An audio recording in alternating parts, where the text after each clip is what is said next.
Hi, I'm Laura Engel, and you're in the strategy room. Newly released FBI documents showed Undersecretary Patrick Kennedy offered a quid pro quo during the Hillary Clinton email probe, and Republicans are now pressuring the State Department to remove Kennedy in the wake of the document release.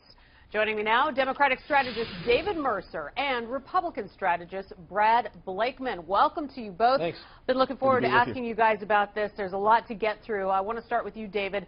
You break this down for us. Was this just a classic case of if you scratch my back, I'll scratch yours? You know, when you look through some of these documents, it does seem a little bit more damning. Absolutely, unequivocally, no. And that is, let's start with the facts. And the point being, the major point being, is that in the arbitration of what's classified and not classified, which goes on among agencies all the time, and that's what was going on here. But secondly, it was later that the FBI agent, in this instant, had asked about overseas office space. It was not the State Department nor Undersecretary Kennedy who put that in the same breath or in the same terms as he did in negotiating whether a document or an email was to be classified or not. So they're separate and apart, but it was the FBI agent, not the State Department nor Kennedy, that had mentioned the office space for FBI agents that might be available from the State Department. And two things. One is the classification was not changed, and nor was there any deal made on office space. All right, the very important distinctions. Donald Trump at a campaign rally in Wisconsin said that this new revelation is, quote, worse than Watergate, and that this is one of the, quote, great miscarriages of justice in the history of our country. Some big headline there. Brad, your thoughts on that? Well, there is no doubt that there's an appearance, at least circumstantially, if not direct, that there was a quid pro quo. The fact that it was discussed in a criminal investigation is an outrage. The FBI wanted to make a deal for themselves to increase their manpower, and the State Department wanted to get out of the trouble that they're in by showing that there were classified documents on her server. Look, this is just one part of the puzzle of the Clintons.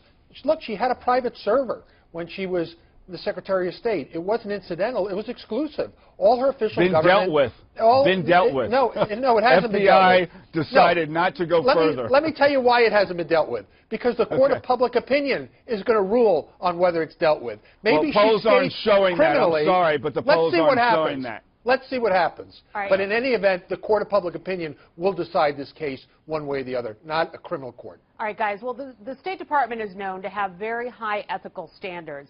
You know, what happens now, David? I'll throw that to you. How will the State Department handle this moving forward? Well, they'll be going out, as they were this morning, informing people as to the facts.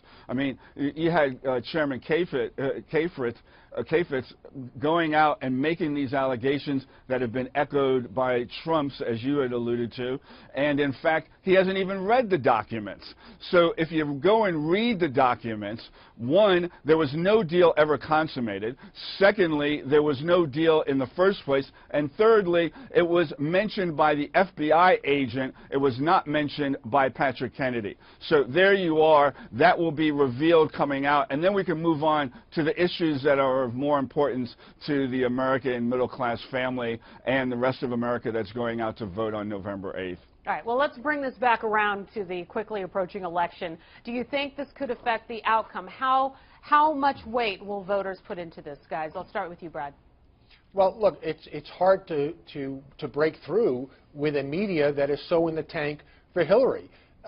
Certainly it's up to Trump to prosecute the evidence. He is the main voice. He is at the top of the ticket. But certainly surrogates should be out there, especially ones that have a background in criminal justice, either with the government or in the outside. But it could be a big deal if it breaks through to the American people, because they're the jury. They're the ones who are going to have to rule on her fate, and that fate will come on November 8th. All right, we're going to have to leave it there. I need to thank you both, David and Brad, for being here. Good to be with you. Always great to have your perspective. For complete coverage on the 2016 election, you want to go to foxnews.com, where you are now. I'm Laura Engel, and thanks for watching.